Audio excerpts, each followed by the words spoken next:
നമ്മുടെ ശരീരത്തിൻ്റെ രൂപമോ ഭാവമോ നിറമോ ഒന്നും മാറുന്നില്ല. അതിൻ്റെ താല്പര്യങ്ങൾ അപ്രകാരം തന്നെയാണ്. എന്നാൽ പിന്നെ എന്താണ് നാം ചെയ്യേണ്ടത്? അതാണ് റോമാലേഖനം 8 പറയുന്നത്, നിങ്ങൾ ആത്മാവിനാൽ ജഡത്തിൻ്റെ പ്രവൃത്തികളെ മരിപ്പിക്കണം. ആത്മാവിനാൽ ജഡത്തിൻ്റെ പ്രവൃത്തികളെ മരിപ്പിക്കണം. അപ്പോൾ എല്ലാ വ്യക്തികൾക്കും ഒരു ജഡമുണ്ട്. എത്ര വിശുദ്ധനായാലും അവനൊരു ജഡമുണ്ട്. തന്നിൽ അവന് സ്വയമുണ്ട്. ഏത് വേണമെങ്കിൽ ചെയ്യാം, ചെയ്യാതിരിക്കാം. അപ്പോൾ ദൈവമക്കളെ സംബന്ധിച്ചിടത്തോളം ആത്മാവിന് കീഴ്പ്പെട്ട ഒരു ജീവിതമാണ് ജീവിക്കേണ്ടത്. ശരീരത്തിൻ്റെ പ്രവൃത്തികളെ മരിപ്പിക്കുവാൻ വേണ്ടി ദൈവം നമുക്ക് തന്നിരിക്കുന്ന സഹായകനാണ് പരിശുദ്ധാത്മാവ്.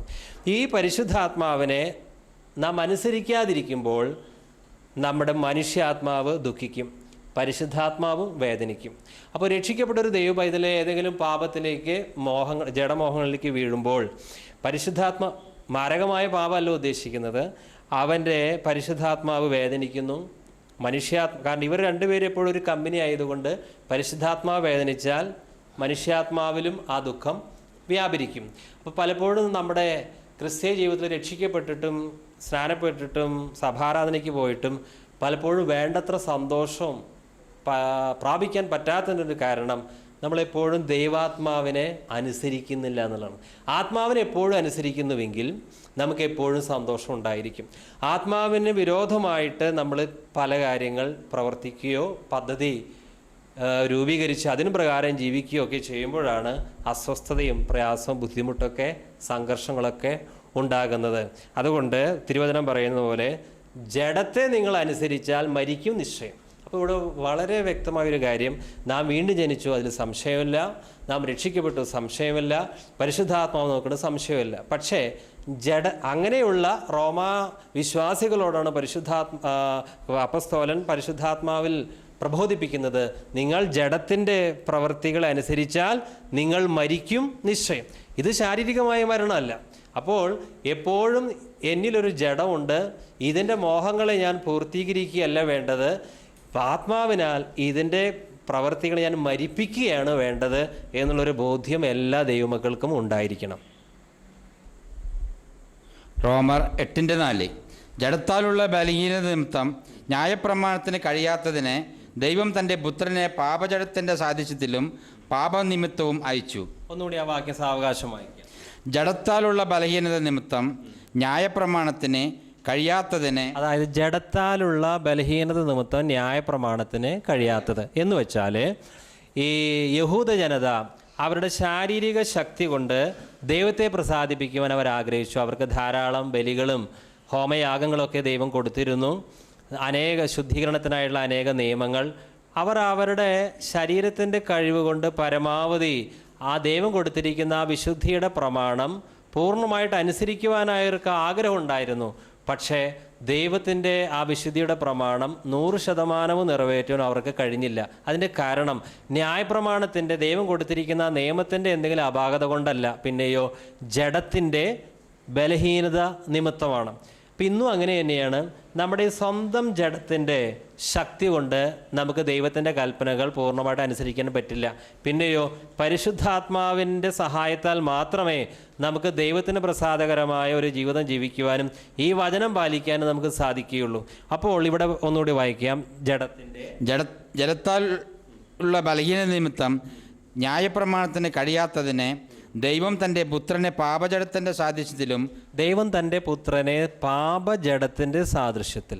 പാപജഡത്തിൻ്റെ സാദൃശ്യം എന്ന് പറഞ്ഞാൽ യേശുക്രിസ്തു പാപത്തിൻ്റെ ഒരു ശരീരമായിട്ട് വന്നു എന്നല്ല, പാപജഡത്തിൻ്റെ സാദൃശ്യം. ഒരു മനുഷ്യൻ്റെ ശരീരം തന്നെ പാപത്തിലേക്ക് ചായ്വുള്ളതാണ്. അപ്പോൾ അതുകൊണ്ട് ക്രിസ്തു മനുഷ്യരൂപം ധരിച്ചു. പാപജഡമായിട്ടല്ല വന്നത്. പ്രത്യേകം ശ്രദ്ധിക്കുക, യേശുവിൻ്റെ ശരീരത്തിൽ പാപമില്ല, അവൻ പാപം അറിഞ്ഞിട്ടില്ല. എന്നാൽ പാപജഡത്തിൻ്റെ സാദൃശ്യത്തിലാണ് വന്നത്. അപ്പോൾ പാപജഡത്തിൻ്റെ സാദൃശ്യത്തിൽ വന്ന് എന്ത് ചെയ്തു? ആ വാക്യം തുടക്കം തൊട്ട് ഒന്നുകൂടി വായിക്കാം. ജഡത്തിലുള്ള ബലഹീനത നിമിത്തം ന്യായപ്രമാണത്തിന് കഴിയാത്തതിനെ ദൈവം തൻ്റെ പുത്രനെ ജഡത്തിൻ്റെ സാധ്യതയിലും പാപം നിമിത്തവും അയച്ചു. നിമിത്തവും അയച്ചു. നാം ഓരോരുത്തരും പാപം ചെയ്തവരാണ്, ജഡത്തിൻ്റെ പാപങ്ങൾ ചെയ്തവരാണ് നാം എല്ലാവരും. എന്നാൽ പഴയ നിയമത്തിലെ യഹൂദ ജനതയ്ക്ക് അവരുടെ സ്വന്തം ശാരീരിക ശക്തി കൊണ്ട് ന്യായപ്രമാണം നിവർത്തിക്കുവാൻ സാധിച്ചില്ല. എന്നാൽ ക്രിസ്തു ഇതാ ഒരു പാപത്തിൻ്റെ ശരീരം ധരിച്ച് ഈ ലോകത്തിലേക്ക് വന്നു. അങ്ങനെ ക്രിസ്തു തൻ്റെ പാപത്തിൻ്റെ പാപ സാദൃശ്യമുള്ള ശരീരം കാൽവരി ക്രൂശിൽ ബലിയർപ്പിച്ചപ്പോൾ ന്യായപ്രമാണം എന്താണോ ആവശ്യപ്പെട്ടത് അത് നിറവേറ്റിയ ഒരു അനുഭവം നമുക്കുണ്ടായി. ഒന്നുകൂടി വ്യക്തമാക്കാം. യഹൂദന്മാർക്ക് ന്യായപ്രമാണം അനുസരിക്കാൻ സാധിച്ചില്ല. അവരുടെ ശാരീരികമായ കഴിവുകൊണ്ടത് സാധിച്ചില്ല, ആർക്കും സാധിക്കില്ല. എന്നാൽ ക്രിസ്തു ഇപ്പോൾ പാപജഡത്തിൻ്റെ സാദൃശ്യത്തിൽ പാപനിമിത്തം, പാപം ആണല്ലോ കർത്താവായ യേശുക്രിസ്തുവിനെ കാൽവരി ക്രൂശിൽ മരിക്കാൻ നിർബന്ധിതനാക്കിയത്. അങ്ങനെ ക്രിസ്തു തൻ്റെ ശരീരത്തിൽ മരണശിക്ഷ ഏറ്റപ്പോൾ നാം ഇപ്പോൾ ന്യായപ്രമാണത്തിൻ്റെ നീതി പ്രാപിച്ചിരിക്കുകയാണ്. എന്ന് പറഞ്ഞാൽ ക്രിസ്തുവിൻ്റെ ആ മരണം നിമിത്തം ഇപ്പോൾ നാം ദൈവത്തിൻ്റെ എല്ലാ പ്രമാണങ്ങളും അനുസരിക്കുമ്പോൾ ഒരു വ്യക്തിക്ക് ലഭിക്കേണ്ട നീതീകരണം നാം നേടിയിരിക്കുകയാണ്. ഇത് നാം നേടിയെടുത്തതല്ല, പിന്നെയോ ക്രിസ്തുവാണ് നമുക്ക് അത് തരുന്നത്. ഇത് ഇങ്ങനൊരു കാര്യം പഴയ നിയമത്തിലില്ല. പഴയ നിയമത്തിൽ അവനവൻ എത്രമാത്രം വചനം പാലിക്കുന്നു, വിശുദ്ധിയിൽ ജീവിക്കുന്നുവോ അതിനനുസരിച്ചുള്ള ഒരു വിശുദ്ധി അവനുള്ളൂ. എന്നാൽ ആർക്കും തന്നെ ഈ 100% വിശുദ്ധി കിട്ടുന്നുമില്ല. എന്നാൽ ഇതാ എല്ലാവർക്കും ഫുൾ മാർക്ക് നൽകാൻ വേണ്ടി കർത്താവായ യേശുക്രിസ്തു തൻ്റെ ശരീരത്തെ കാൽവരി ക്രൂശിൽ ബലിയർപ്പിച്ചു. ഓക്കെ, പാപത്തിന് ജഡത്തിൽ ശിക്ഷ വിധിച്ചു. പാപത്തിന് ജഡത്തിൽ ശിക്ഷ വിധിച്ചു. ആരുടെ ജഡത്തിൽ? കർത്താവായ യേശുക്രിസ്തുവിൻ്റെ ജഡത്തിലാണ് ശിക്ഷ വിധിച്ചത്. നമ്മുടെ ജഡം കൊണ്ട് നമ്മൾ പാപം ചെയ്തു, കാരണം ഇത് പാപം മാത്രമേ ചെയ്യുകയുള്ളൂ. ഈ ജഡത്തിന് കിട്ടേണ്ട ശിക്ഷയൊക്കെ യേശു തൻ്റെ ജഡത്തിൽ സ്വീകരിച്ചു. അതുകൊണ്ട് യേശു എന്തായാലും ഒരു ജഡത്തിൻ്റെ രൂപത്തിൽ തന്നെ വരണം. എന്താ കാരണം? ജഡം കൊണ്ടാണ് മനുഷ്യൻ പാപം ചെയ്തത്, ജഡത്തിനാണ് ശിക്ഷ കിട്ടേണ്ടത്. നമ്മുടെ ജഡം കൊണ്ട് നാം പാപം ചെയ്തപ്പോൾ നമുക്ക് കിട്ടേണ്ട ശിക്ഷ യേശു തൻ്റെ ജഡത്തിൽ സ്വീകരിച്ചു.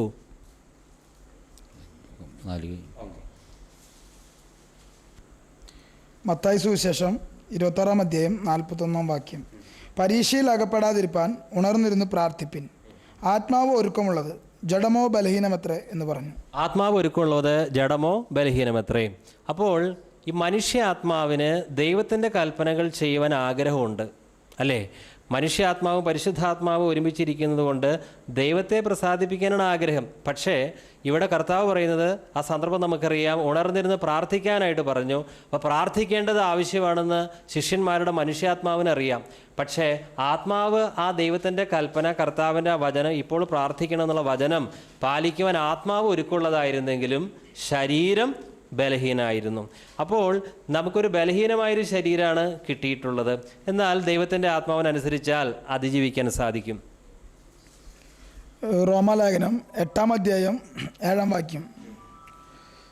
ജഡത്തിൻ്റെ ചിന്ത ദൈവത്തോട് ശത്രുത്വമാകുന്നു, അത് ദൈവത്തിൻ്റെ ന്യായപ്രമാണത്തിന് കീഴ്പ്പെടുന്നില്ല, കീഴ്പ്പെടുവാൻ കഴിയുന്നതുമല്ല. അപ്പോൾ ജഡത്തിൻ്റെ ചിന്ത ദൈവത്തോട് ശത്രുത്വമാണ്, അതെപ്പോഴും അങ്ങനെ തന്നെ ആയിരിക്കും. ഗലാത്തി 2:16. എന്നാൽ യേശുക്രിസ്തുവിലുള്ള വിശ്വാസത്തിലല്ലാതെ ന്യായപ്രമാണത്തിൻ്റെ പ്രവൃത്തികളാൽ മനുഷ്യൻ നീതീകരിക്കപ്പെടുന്നില്ല എന്ന് അറിഞ്ഞിരിക്കുമല്ലോ. നാമും ന്യായപ്രമാണത്തിൻ്റെ പ്രവൃത്തികളാലല്ല, ക്രിസ്തുവിലുള്ള വിശ്വാസത്താൽ തന്നെ നീതീകരിക്കപ്പെടേണ്ടതിന് ക്രിസ്തു യേശുവിനെ വിശ്വസിച്ചു. ന്യായപ്രമാണത്തിൻ്റെ പ്രവൃത്തികളാൽ ഒരു ജഡവും നീതീകരിക്കപ്പെടുകയില്ലല്ലോ. ന്യായപ്രമാണത്തിൻ്റെ പ്രവൃത്തികളാൽ ഒരു ജഡവും നീതീകരിക്കപ്പെടുകയില്ലല്ലോ. അപ്പോൾ പഴയ നിയമത്തിൽ അവർ നീതീകരണം കിട്ടാൻ, ദൈവത്തിൻ്റെ പൂർണ്ണ പ്രസാദം ലഭിക്കുവാൻ അവർ ധാരാളം അനുഷ്ഠാനങ്ങൾ നടത്തി നോക്കി, പക്ഷേ അവർക്കത് സാധിച്ചില്ല. ഇന്ന് നമ്മൾ ഭാഗ്യവാന്മാരാണ്, കാരണം ന്യായപ്രമാണത്തിൻ്റെ പ്രവൃത്തികളാലല്ല നമുക്ക് നീതീകരണം കിട്ടിയിരിക്കുന്നത്. ക്രിസ്തു ക്രൂശിൽ തൻ്റെ ജഡത്തെ മരണത്തിന് ഏൽപ്പിച്ചത് വഴി നാം എല്ലാവരും പുതുജീവൻ പ്രാപിച്ചു. ഇതെത്ര സന്തോഷം, ഇതെത്ര മനോഹരമാണ്.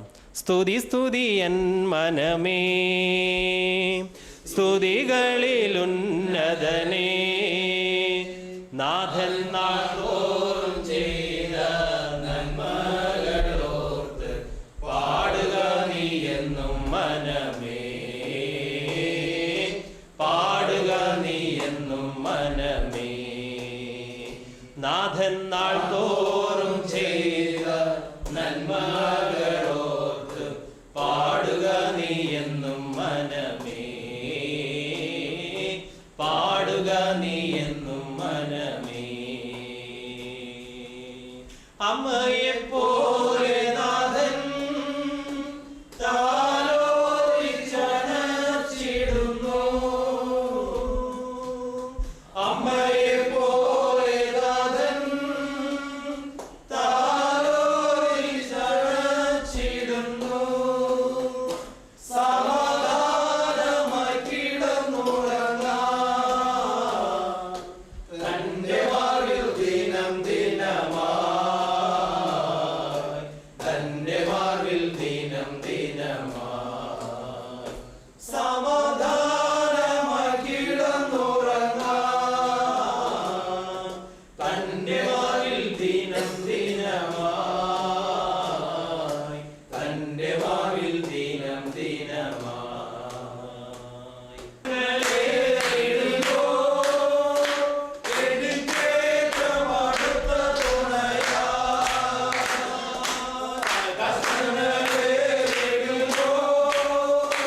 റോമർ 8:8 ജഡസ്വഭാവമുള്ളവർക്ക് ദൈവത്തെ പ്രസാദിപ്പിപ്പാൻ കഴിവില്ല. 2 പത്രോസ് 2:9 കർത്താവ് ഭക്തന്മാരെ പരീക്ഷയിൽ നിന്ന് വിടിപ്പാനും നീതി കെട്ടവരെ വിശേഷാൽ മലിനമോഹം കൊണ്ട് ജഡത്തെ അനുസരിച്ച് നടക്കുകയും കർത്തത്തെ നിന്ദിക്കുകയും ചെയ്യുന്നവരെ തന്നെ. അപ്പോൾ ജഡത്തിൻ്റെ പ്രവൃത്തികൾ അനുസരിച്ച് പോകുന്നവർക്ക് അവിടെ ശിക്ഷയുണ്ട്, യാതൊരു സംശയവുമില്ല. ഇനി നമ്മൾ റോമാലേഖനത്തിൽ നിന്ന് മറ്റൊരു വാക്യം വായിക്കും.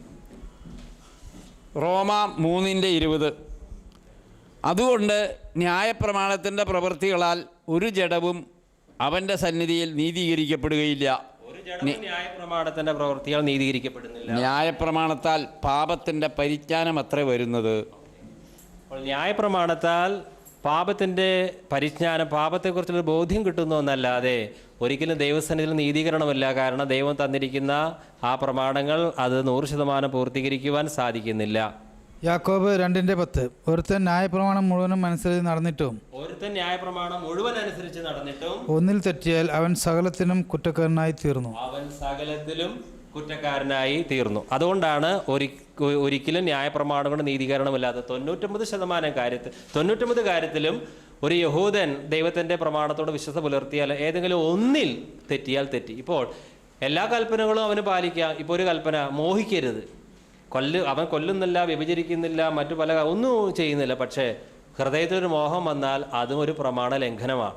അപ്പോൾ അതുകൊണ്ട് ന്യായപ്രമാണം കൊണ്ട് ഒരു ജഡത്തിനും നീതീകരണമില്ല. എന്നാൽ ക്രിസ്തു തൻ്റെ ശരീരത്തെ ക്രൂശിൽ തറച്ചതുകൊണ്ട് ഇനി ആ പ്രവൃത്തിയാൽ നമുക്ക് നീതീകരണം കിട്ടുകയാണ്.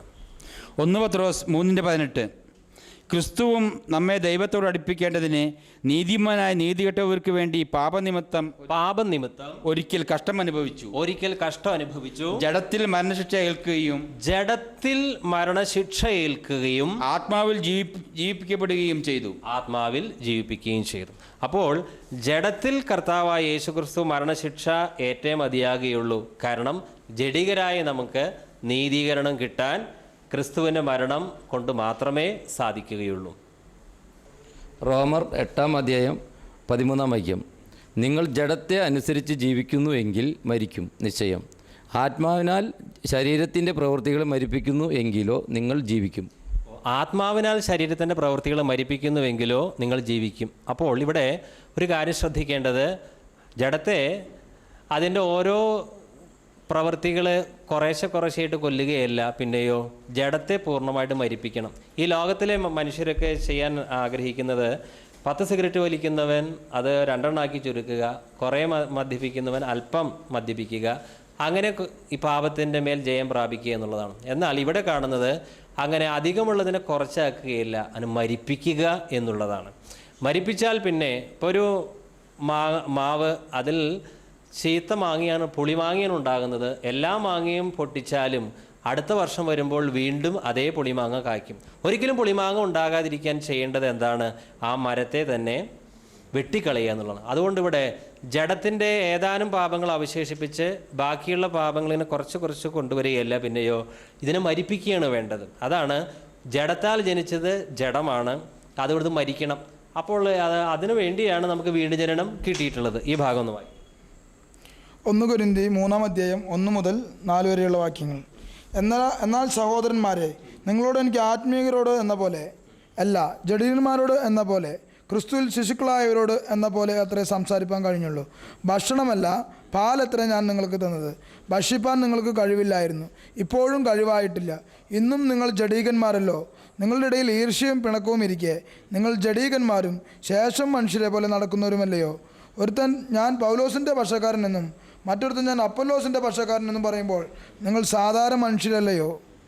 ഓക്കെ, അപ്പോൾ ഇവിടെ അപ്പോസ്തലനായ പൗലോസ് കൊരിന്ത്യ സഭയിലെ വിശ്വാസികളോട് പറയുകയാണ്, നിങ്ങളോട് ആത്മീയർ എന്ന പോലെ സംസാരിക്കാൻ എനിക്ക് കഴിഞ്ഞില്ല, മറിച്ച് ക്രിസ്തുവിൽ ശിശുക്കൾ എന്ന പോലെ എനിക്ക് സംസാരിക്കാൻ സാധിച്ചുള്ളൂ. കാരണം നിങ്ങൾ ജഡീകരാണ്. ആ കൊരിന്ത്യ സഭയിലെ വിശ്വാസികൾ ഇപ്രകാരം വീണ്ടും ജനനം പ്രാപിച്ചവരും കർത്തൃമേശയിൽ പങ്കെടുക്കുന്നവരും വചനത്തെക്കുറിച്ച് ധാരാളം അറിവൊക്കെയുള്ളവരായിരുന്നു. പക്ഷേ പൗലോസ് പറയുന്നത് നിങ്ങൾ ജഡീകരാണ്. അതിൻ്റെ കാരണം ഒന്ന്, അവർ ശേഷം മനുഷ്യരെ പോലെയാണ് നടക്കുന്നത്. അവരുടെ ഇടയിൽ ഈർഷ്യയും പകയും പിണക്കവും ഒക്കെ ഉണ്ട്. അതുകൊണ്ട് അവർ എന്താണ്? ജഡീകരാണ്. ഇതുപോലെ തന്നെ ഒരു സഭയിൽ വീണ്ടും ജനിച്ചവരായാലും അതുപോലെ തന്നെ അവർ സ്നാനപ്പെട്ടവരായാലും അവിടെ തർക്കവും വാദവും ഉണ്ടെങ്കിൽ ആ സഭയിലെ വിശ്വാസികൾ ആത്മീയരല്ല. എന്ന് വെച്ചാൽ അവർ രക്ഷിക്കപ്പെട്ടില്ല എന്നല്ല അതിൻ്റെ അർത്ഥം. അവർ ആത്മീയ വളർച്ച നേടിയിട്ടില്ല. അപ്പോൾ കൊരിന്ത്യ സഭയുടെ പ്രശ്നം ആ വിശ്വാസികൾക്കിടയിൽ ഈർഷ്യയും പകയും പിണക്കവും ഉണ്ടായിരുന്നു. എന്നിട്ട് അവർ പക്ഷം പിടിക്കുകയാണ്. ഞാൻ പൗലോസിൻ്റെ പക്ഷക്കാരനാണ്, ഞാൻ ഇന്നാളുടെ പക്ഷക്കാരനാണ്. അപ്പോൾ ഈ വിഭാഗീയതയും തമ്മിലുള്ള അകൽച്ചയൊക്കെ വരുന്നത് ആ സഭാവിശ്വാസികൾ ആത്മീയരല്ല എന്നുള്ളതിന് തെളിവാണ്. അപ്പോൾ ജഡികരാകാൻ വേണ്ടി ഒരാളെ കൊല്ലുകയോ വ്യഭിചരിക്കുകയോ വേണ്ട. അതൊക്കെ ജഡത്തിൻ്റെ പാപങ്ങൾ തന്നെയാണെങ്കിലും ഇവിടെ അവരെ ജഡീകരായി പൗലോസ് ചിത്രീകരിക്കുന്ന ഒന്ന്, അവർ ശേഷം മനുഷ്യരെ പോലെ നടക്കുക എന്ന് വെച്ചാൽ ഈ ലോകത്തിലെ മറ്റു മനുഷ്യരുടെ ജീവിതശൈലി.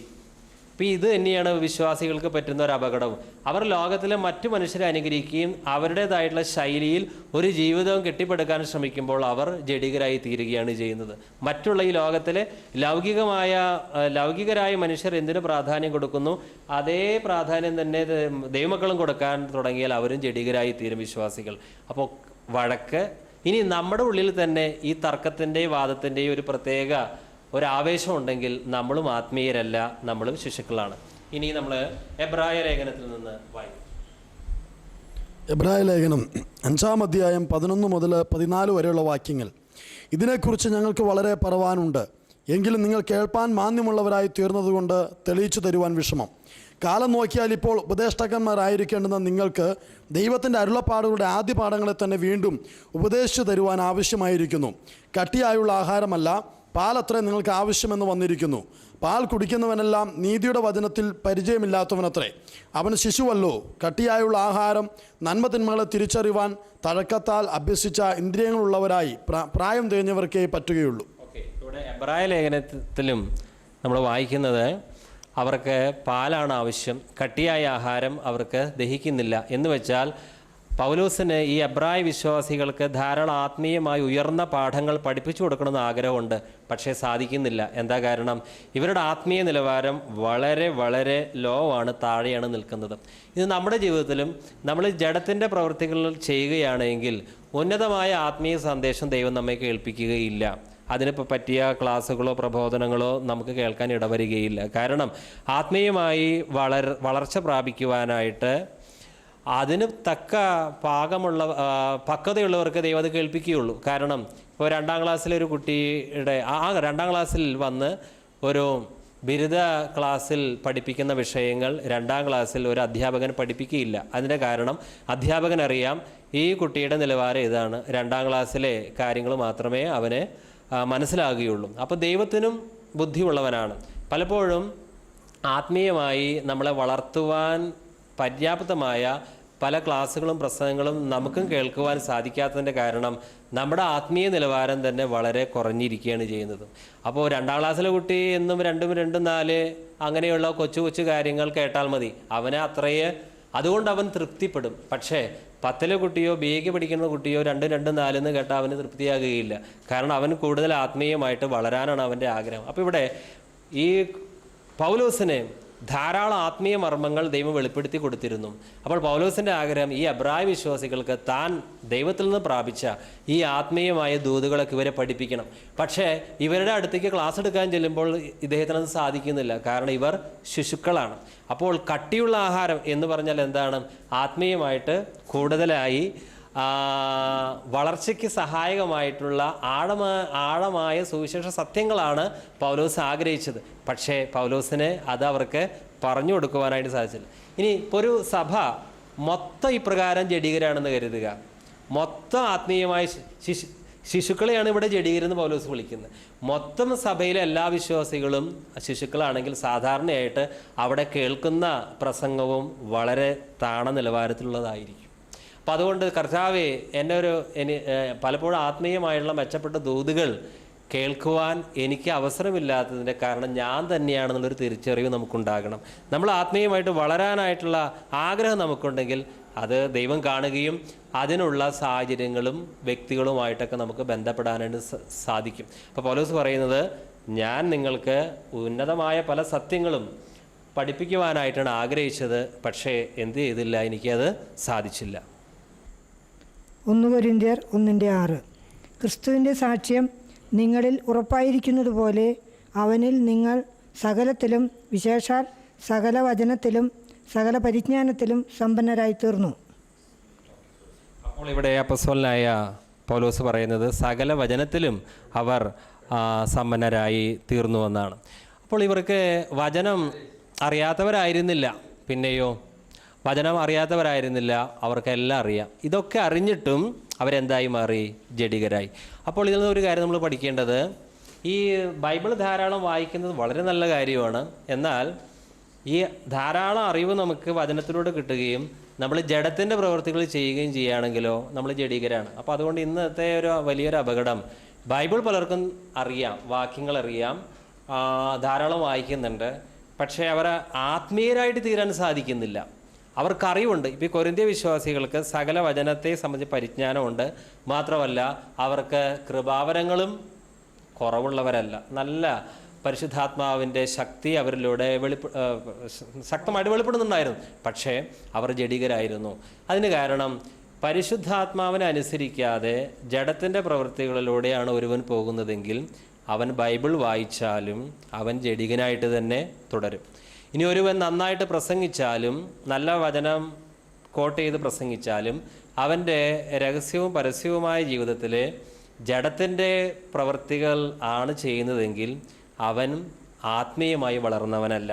അപ്പോൾ ഇതൊക്കെ ദൈവത്തിൻ്റെ വചനം നമുക്ക് കാണിച്ചു തരുന്ന ചില മുന്നറിയിപ്പുകളാണ്.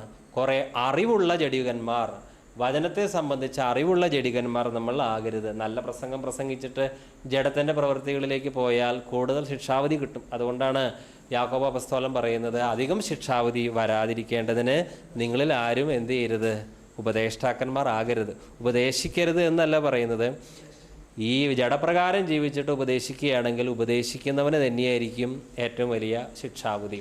അതുകൊണ്ട് പൗലോസിന് തന്നെ ഭയമായിരുന്നു, ഞാൻ മറ്റുള്ളവരോട് സുവിശേഷം പ്രസംഗിച്ചിട്ട് ഞാൻ തന്നെ നശിച്ചു പോകാതിരിക്കുവാൻ, ശിക്ഷാവിധിയിൽ അകപ്പെടാതിരിക്കുവാൻ എൻ്റെ ശരീരത്തെ ഞാൻ ദണ്ഡിപ്പിച്ച് അടിമയാക്കുന്നു എന്നാണ് പൗലോസ് പറഞ്ഞത്. പൗലോസ് അത് പറഞ്ഞെങ്കിൽ നമുക്ക് എത്രമാത്രം ജഡത്തെ നിയന്ത്രിക്കുന്നതിൽ ശിക്ഷണം ആവശ്യമാണ്. Hallelujah, praise the Lord. ഇത്രയും ഭാഗം ശ്രദ്ധയോടെ കേട്ടുവെങ്കിൽ ചില സംശയങ്ങൾ ഉണ്ടാകാൻ സാധ്യതയുണ്ട്. യേശുക്രിസ്തു തൻ്റെ പരിശുദ്ധമായ ജഡത്തിൽ മരണശിക്ഷ ഏറ്റതുകൊണ്ട് നാം ജഡം കൊണ്ട് ചെയ്ത എല്ലാ പാപങ്ങൾക്കും പരിഹാരമായി എന്ന് നാം കേട്ടുകഴിഞ്ഞു. അങ്ങനെയെങ്കിൽ പിന്നീട് നാം ഈ നമ്മുടെ ജഡത്തെ മരിപ്പിക്കണം എന്ന് പറയുന്നത് എന്തിനാണ്? അതായത് നാം രക്ഷിക്കപ്പെടുന്നതിന് മുമ്പ് നമ്മുടെ ജഡം കൊണ്ട് ചെയ്ത എല്ലാ പാപങ്ങൾക്കും യേശുക്രിസ്തു കാൽവരി ക്രൂശിൽ പരിഹാരം വരുത്തിയിരിക്കുകയാണ്. നാം രക്ഷിക്കപ്പെട്ടതിന് ശേഷവും നമുക്കൊരു ശരീരമുണ്ട്, ഒരു ജഡമുണ്ട്. ഈ ജഡത്തിൻ്റെ പ്രവൃത്തികളെ നാം മരിപ്പിക്കാൻ വേണ്ടി ഈ ലോകത്തിലുള്ളവനേക്കാളും വലിയ ഒന്നിനെ ദൈവം നമ്മിൽ തന്നെ നിക്ഷേപിക്കുകയാണ്. യേശുക്രിസ്തു ക്രൂശിൽ മരിച്ചത് നമ്മുടെ കഴിഞ്ഞകാല പാപങ്ങളിൽ നിന്ന് നമ്മളെ വീണ്ടെടുക്കുവാൻ മാത്രമല്ല, മറിച്ച് നാം രക്ഷിക്കപ്പെട്ടതിന് ശേഷവും ഒരു വിശുദ്ധ ജീവിതം, ജഡത്തെ അതിജീവിക്കുന്നൊരു ജീവിതം ജീവിക്കാൻ വേണ്ടിയാണ്. അതിനുവേണ്ടി ദൈവം എല്ലാ വിശ്വാസികൾക്കും പരിശുദ്ധാത്മാവിനെ നൽകിയിരിക്കുന്നു. ഇനി മറ്റൊരു സംശയം, കൊരിന്ത്യ ലേഖനത്തിൽ പറയുന്നത് നിങ്ങളുടെ ശരീരം കൊണ്ട് നിങ്ങൾ ദൈവത്തെ മഹത്വപ്പെടുത്തണം. എന്നാൽ റോമാലേഖനത്തിൽ പറയുന്നത് ആത്മാവിനാൽ ശരീരത്തിൻ്റെ പ്രവൃത്തികളെ മരിപ്പിച്ചാൽ നിങ്ങൾ ജീവിക്കും. അപ്പോൾ ഇതെങ്ങനെ പൊരുത്തപ്പെടും? അതായത് ദൈവം നമ്മെ സൃഷ്ടിച്ചത് തന്നെ, നമുക്കൊരു ശരീരം തന്നതിൻ്റെ ലക്ഷ്യം തന്നെ നാം ദൈവത്തിന് മഹത്വം വരത്തക്ക രീതിയിൽ ഒരു ജീവിതം ജീവിക്കാൻ വേണ്ടിയാണ്.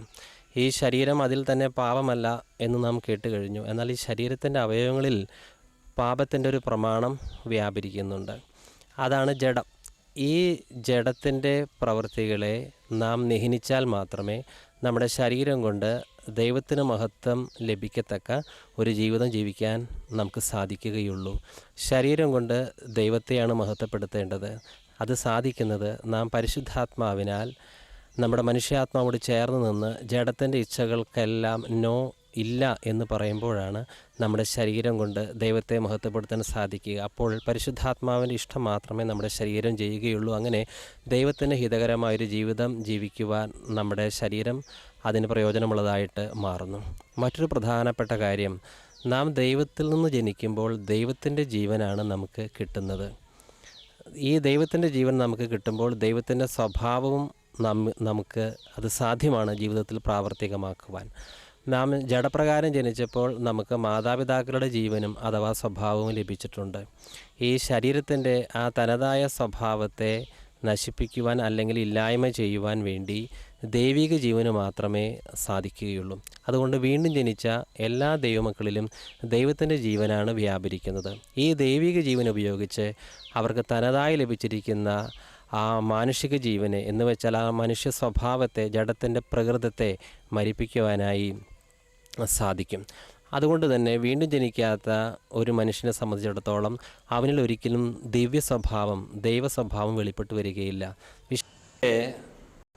ആഗ്രഹങ്ങൾ പലപ്പോഴും ജഡമെന്നും ശരീരമെന്നും നമ്മൾ ഒരേ അർത്ഥത്തിൽ തന്നെ അത് ഉപയോഗിക്കാനും സാധിക്കും. ഇപ്പോൾ ശരീരത്തിന് പ്രധാനമായിട്ട് 2 കാര്യങ്ങൾ ആവശ്യമാണ്. ഒന്ന്, ശരീരത്തിന് ഭക്ഷണം ആവശ്യമാണ്.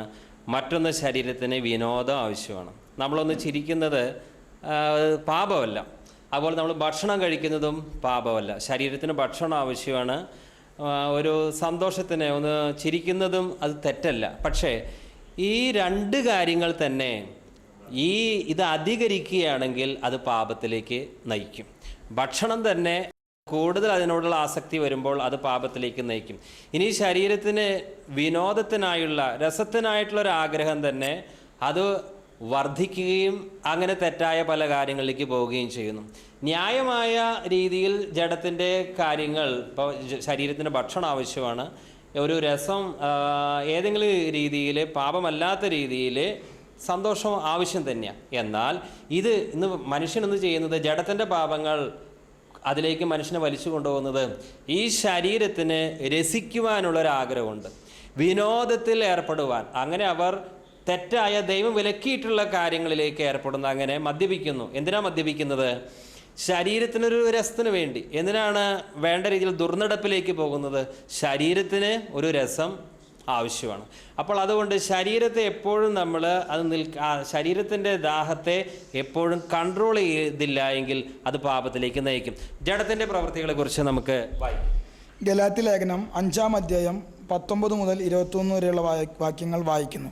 ജഡത്തിൻ്റെ പ്രവൃത്തികളോ ദുർനടപ്പ്, അശുദ്ധി, ദുഷ്കാമം, വിഗ്രഹാരാധന, ആഭിചാരം, പക, പിണക്കം, ജാരശങ്ക, ക്രോധം, ശാഠ്യം, ദ്വന്ദ്വപക്ഷം, ഭിന്നത, അസൂയ, മദ്യപാനം, വെറിക്കൂത്ത് മുതലായവ എന്ന് വെളിവാകുന്നു. ഈ വക പ്രവർത്തിക്കുന്നവർ ദൈവരാജ്യം അവകാശമാക്കുകയില്ല എന്ന് ഞാൻ മുമ്പേ പറഞ്ഞതുപോലെ ഇപ്പോഴും നിങ്ങളോട് മുൻകൂട്ടി പറയുന്നു. അപ്പോൾ ഇതാണ് ജഡത്തിൻ്റെ പ്രവൃത്തികൾ. ഈ ജഡത്തിൻ്റെ പ്രവൃത്തികളെ തന്നെ നമുക്കിതിൽ വായിച്ചു കേട്ടത് 3 ഗ്രൂപ്പായിട്ട് തിരിക്കാം. ഒന്ന്, പിശാചുമായി ബന്ധപ്പെട്ടത്. ഏതാ പിശാചുമായി? അതിൽ വിഗ്രഹാരാധന, അതുപോലെ തന്നെ ആഭിചാരം എന്ന് പറഞ്ഞാൽ മന്ത്രവാദം, അത് വിഗ്രഹാരാധനയോട് ബന്ധപ്പെട്ടതാണ്. മറ്റൊന്ന്, ശരീരത്തിൻ്റെ മോഹങ്ങളെ നിയന്ത്രിക്കാൻ പറ്റാതെ ചെയ്യുന്നതാണ് ദുർനടപ്പ്, അശുദ്ധി. ഒരു ആത്മനിയന്ത്രണമില്ലാതെ ചെയ്യുന്ന പാപങ്ങളാണ് ദുർനടപ്പും. കാരണം അവരുടെ ശരീരത്തിൻ്റെ ആ പ്രത്യേക മോഹങ്ങളെ കൺട്രോൾ ചെയ്യാൻ പറ്റാതെ, ആത്മനിയന്ത്രണം ഇല്ലാതെ അങ്ങോട്ട് പോകുന്നു. ഇനി പ്രത്യേക മാനസിക അവസ്ഥയുമായി ബന്ധപ്പെട്ടതാണ് പക, പിണക്കം, ക്രോധം, ജാരശങ്ക, അസൂയ. ഇതൊക്കെ ഓരോ മനുഷ്യൻ്റെ മാനസിക അവസ്ഥയുമായി ബന്ധപ്പെട്ടതാണ്. അപ്പോൾ ഇവിടെ ഒരു കാര്യം ശ്രദ്ധിക്കേണ്ടത്, ഈ ജഡത്തിൻ്റെ പാപങ്ങളും ഇനി സ്വയത്തിൻ്റെ പാപങ്ങളും ഏകദേശം തമ്മിൽ കൂടിക്കലർന്നിരിക്കുകയാണ് ചെയ്യുന്നത്. സ്വയവും ജഡവും പരസ്പരം അനുബന്ധിച്ച് പ്രവർത്തിക്കുന്നതിനുള്ള തെളിവാണ്. ഇപ്പോൾ മദ്യപാനമെല്ലാം ശരിക്കും പ്രകടമായി ജഡത്തിൻ്റെ പ്രവൃത്തിയാണ്.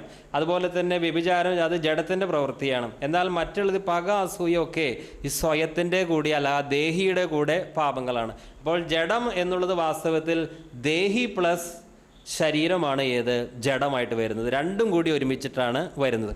ഇനി ഈ ജഡത്തിൻ്റെ പ്രവൃത്തികളുടെ മറ്റൊരു പ്രത്യേകത, പലരും പ്രകടമായിട്ടുള്ള പാപങ്ങൾ, ജഡത്തിൻ്റെ പാപങ്ങൾ പെട്ടെന്ന് അവർക്ക് തിരിച്ചറിയാൻ സാധിക്കും.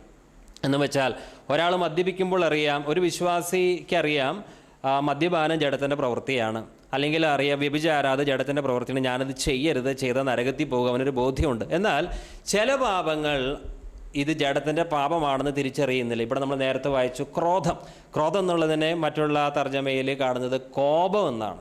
അപ്പോൾ ഈ കോപത്തെയും ശാഠ്യത്തെയും ദ്വന്ദ്വപക്ഷത്തെയും ഒക്കെയും ഈ വിഗ്രഹാരാധന, ആഭിചാരം, അതുപോലെ തന്നെ മദ്യപാനം അതേ നിലവാരത്തിലാണ് പെടുത്തിയിട്ടുള്ളത്.